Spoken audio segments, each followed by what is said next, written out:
매일매일 책 읽는 습관을 기르자. 11월 3일 시작합니다.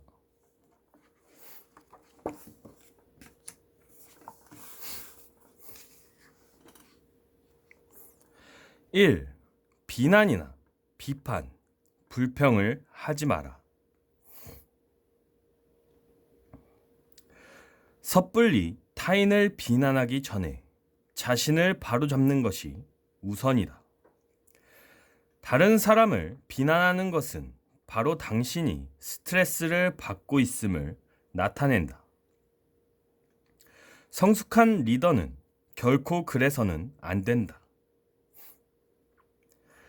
다른 사람을 자주 비난하는 행동은 마치 매우 위험한 불꽃놀이를 하는 것 같습니다.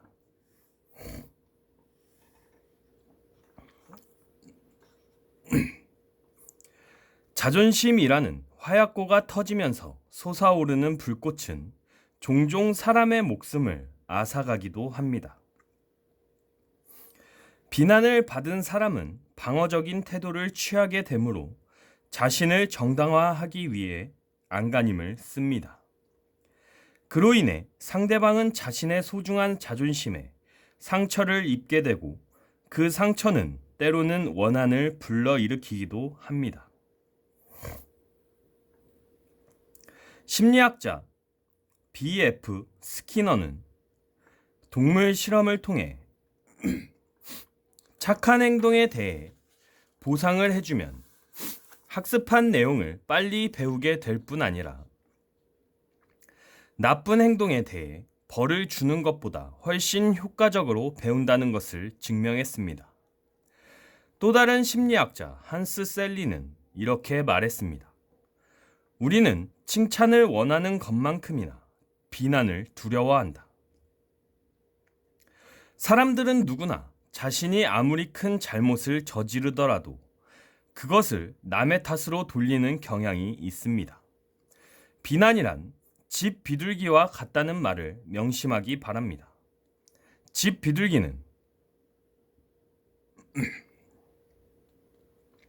아무리 멀리 날아가더라도 언젠가는 자기 집으로 되돌아옵니다.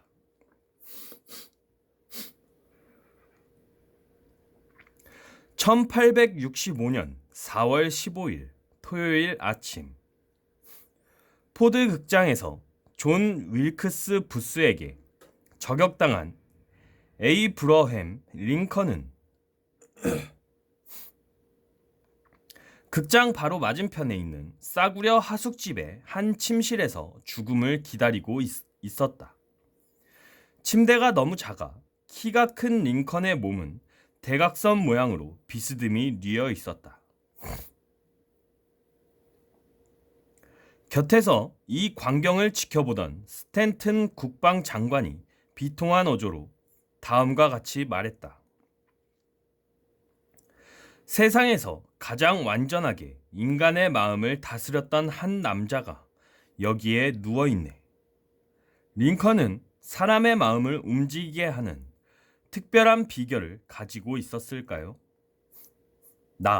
데일 카네기는 그것을 알아내기 위해 10년 동안 링컨의 생애를 연구했으며 3년에 걸쳐 잘 알려지지 않은 링컨이라는 책을 썼습니다. 나는 누구보다도 철저하게 링컨의 인간성과 가정생활을 연구했으며 특히 링컨의 인간관계에 대해서는 심혈을 기울였습니다. 그가 세상에서 가장 인간의 마음을 잘 다스렸다 할지라도 그 역시 남을 비난하지 않았을까요? 그는 젊은 시절 인디애나 주 피존 크리크 밸리라는 시골에 살았는데 비난하기를 좋아했을 뿐 아니라 상대방을 조롱하는 시나 편지를 써서 사람들의 눈에 잘 띄는 길목에 떨어뜨리기도 했습니다.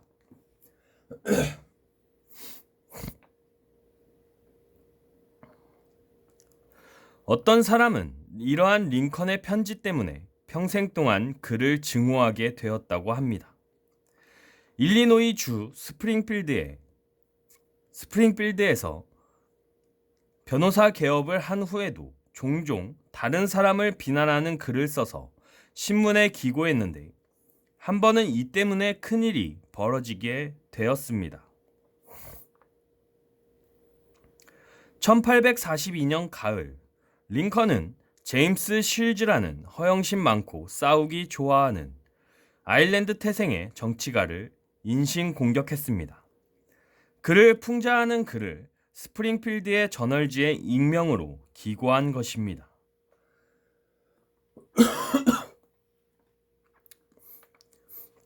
이 글이 기재되자 온 시내 사람들이 실즈를 비웃었습니다. 자존심이 강한 쉴즈는 화가 머리끝까지 났습니다. 그는 그 익명의 기고자가 누구인지 알아낸 뒤 즉시 말을 타고 링컨의 집으로 달려가 결투를 신청했습니다. 링컨은 결투를 피하고 싶었지만 자신의 명예가 걸려 있었기 때문에 어쩔 수 없이 받아들였습니다. 무기의 선택은 링컨에게 맡겨졌습니다. 그는 남들보다 유난히 긴 팔을 갖고 있었기 때문에 기병대의 장검을 선택했습니다. 그리곤 웨스트포인트 육군사관학교 출신의 친구로부터 장검 사용법을 배웠습니다. 드디어 결투일, 미시시피 강변의 모래사장에서 만난 두 사람. 하지만 결투가 시작되려는 순간 입회인들이 중재에 나서는 바람에 간신히 위기를 모면할 수 있었습니다. 이 사건으로 링컨은 인간관계에 있어 귀중한 교훈을 얻게 됩니다. 그 이후 링컨은 두 번 다시 남을 모욕하는 편지를 쓰지 않았고 남을 비웃지도 않았습니다. 그리고 어떤 일이 있어도 남을 비난하는 일은 절대로 하지 않았습니다.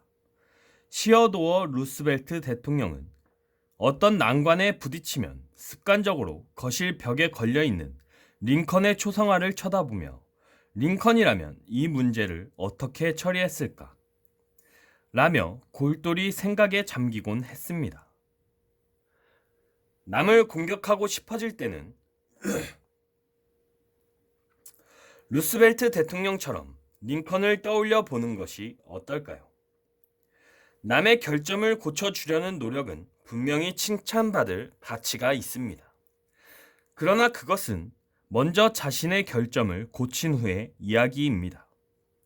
섣불리 타인을 지적하기보다는 자신을 사로잡는 것이 우선입니다. 자신을 바로잡는 것이 우선입니다. 공자는 자기 집 대문 앞은 지저분하면서 이웃집 지붕 위의 눈에 대해 시비하지 말라고 가르쳤습니다. 사람을 대할 때 상대방을 논리적인 인간이라고 생각해서는 안 됩니다. 상대방은 감정의 동물이며 게다가 편견으로 가득 찬 자존심과 허영심에 따라 행동한다는 사실을 깨달아야 합니다. 패스를 비롯한 수많은 소설을 쓴 영문학의 귀재 토머스 하디가 미천한 사람 주들을 끝으로 장편 소설을 쓰지 않게 된 이유는 도덕가들의 맹렬한 비난 때문이며 영국의 천재 시인 토머스 채터튼을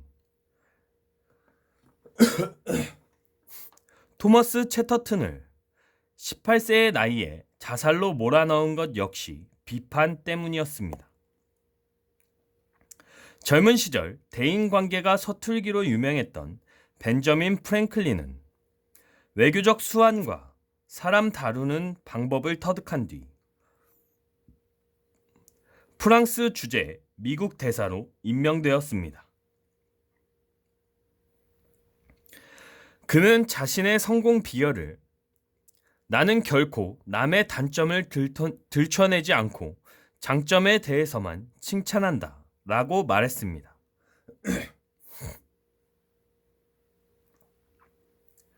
남을 비난하거나 잔소리를 늘어놓는 행동은 누구나 할 수 있습니다.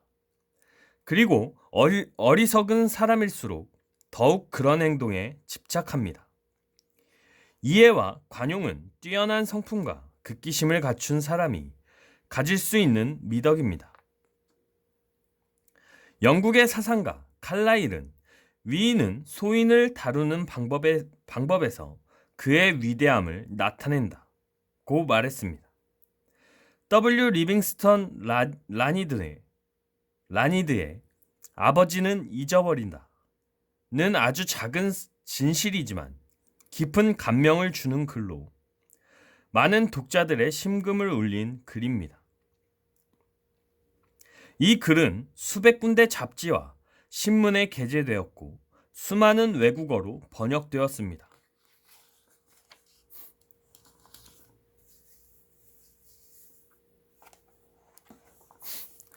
아버지는 잊어버린다. W. 리빙스턴 라니드. 아들아, 잘 들어라. 나는 네가 잠들어 있는 동안 이야기하고 있단다. 네 조그만 손은 뺨 밑에 끼어 있고 금발의 곱슬머리는 촉촉한 이마에 붙어 젖어 있구나. 나는 네 방에 혼자 몰래 들어왔단다. 몇 분 전 서재에서 서류를 읽고 있는데 후회의 거센 물결이 나를 덮쳐왔단다. 나는 죄책감을 느끼며 네 잠자리를 찾아왔다. 아들아, 그동안 너한테 너무 까다롭게 대해 왔던 것 같구나. 아침에 일어나 세수를 제대로 하지 않았다고 해서 학교에 가기 위해 옷을 입고 있는 너를 꾸짖곤 했었지. 네가 신발을 깨끗이 닦지 않는다고 호통을 쳤고 물건을 함부로 마룻바닥에 던져 놓는다고 너한테 화를 내기도 했었지. 아침 식사 때도 나는 또 네 잘못을 들춰냈다. 음식을 흘리며 잘 씹지도 않고 그냥 삼켜버린다고. 식탁에 팔꿈치를 올려놓았다고. 빵에 버터를 많이 발라 먹는다고. 꾸짖었지. 너는 학교로 가면서 출근하는 나를 뒤돌아보며 손을 흔들며 말했지. 잘 다녀오세요, 아빠. 그때 나는 얼굴을 찌푸리며 대답했지. 어깨를 펴고 걸어라. 얘야, 너는 기억하고 있니? 내가 서재에서 서류를 읽고 있을 때 너는 경계의 눈빛을 띠고 겁먹은 얼굴로 들어왔었잖니.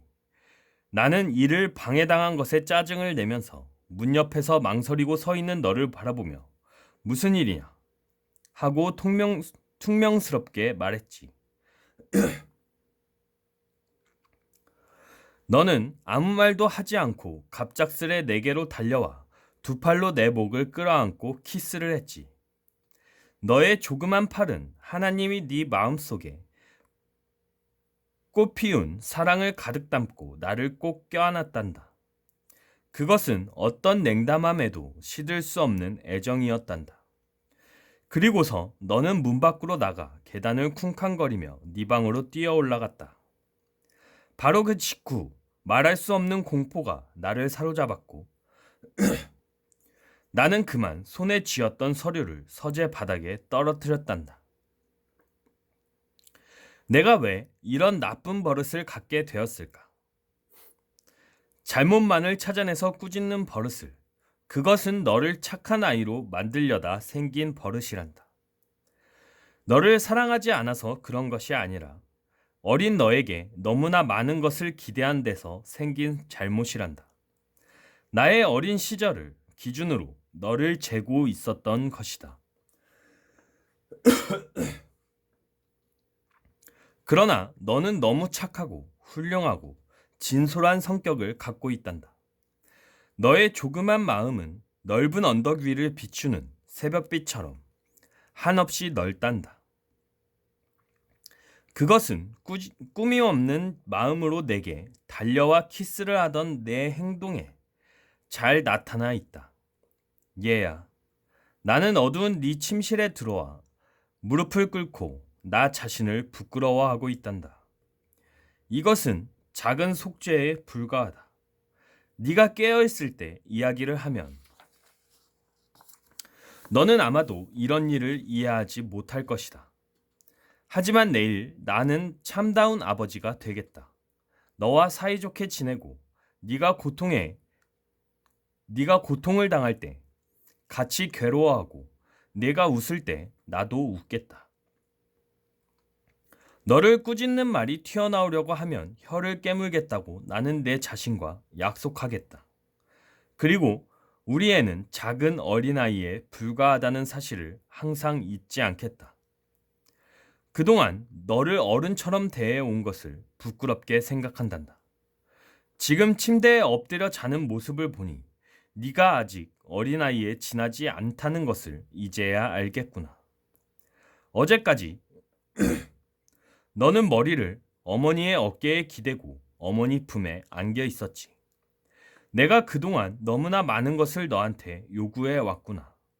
너무나도 많은 것을.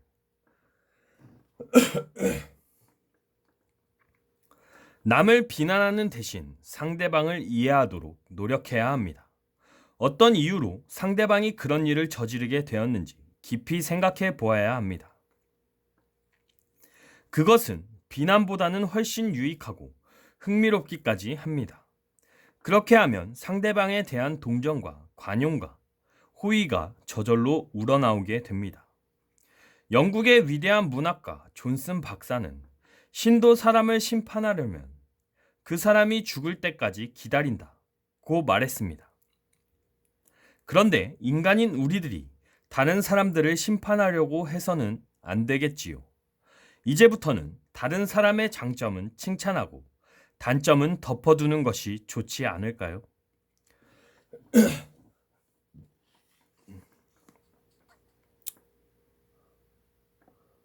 원칙 1. 서머리. 꿀을 얻기 원한다면 벌통을 걷어차지 마라.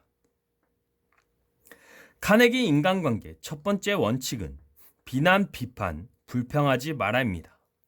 이것은 카네기 30가지 원칙 중에서 유일하게 부정적인 표현이지요. 하라가 아닌 하지 마라, 금기어입니다. 30가지 카네기 인간관계 원칙 중에서 제일 먼저 실천해야 할 원칙입니다. 잘못을 저지른 사람들조차 스스로 자신의 잘못을 인정하는 사람은 거의 없습니다. 은행 금고를 털거나 범죄를 저지르게 된 데에는 나름대로 이유가 있었다며 자신들의 억울함을 주장하게 되죠. 이처럼 비난, 비판, 불평은 무익한 것입니다. 이것은 상대방을 방어적으로 만들고 스스로 자신의 잘못을 정당화시키도록 유도하기 때문입니다. 모든 것을 안다는 것은 모든 것을 용서한다는 것입니다. 위험한 비난, 비판, 불평을 하지 마세요. 왜냐하면 비난, 비판, 불평, 그것은 인간의 소중한 자존심에 상처를 주고 그 상처는 때로는 원한을 불러일으키기 때문입니다. 비난은 상대방의 가슴에 비수를 꽂는 것과 같습니다. 아래의 말을 명심하세요. 입술의 30초가 가슴에 30년을 간다. 행동으로 옮겨보세요. Move into action. 1은 모든 일의 시작을 의미합니다. 카네기 인간관계 30가지 원칙은 자연의 이치인 1개월 30일로 생각해도 됩니다. 카네기 코스의 특징은 Learning by doing 하는 데 있습니다. 이 책을 통해 여러분은 하루에 한 가지 원칙을 30일 동안 실천하면서 카네기 인간관계 30가지 원칙을 습관화시켜 나가게 됩니다. 먼저 인간관계 원칙 1에서 9는 나 자신이 변화되어 우호적인 관계를 맺어가는 원칙입니다. 매월 1일에는 성공적인 인간관계의 시작을 위하여 다음 비비불의 원칙을 실행해 보도록 하세요. 비난, 비판, 불평하지 마라. 오늘은 여기까지 읽도록 하겠습니다. To be continued.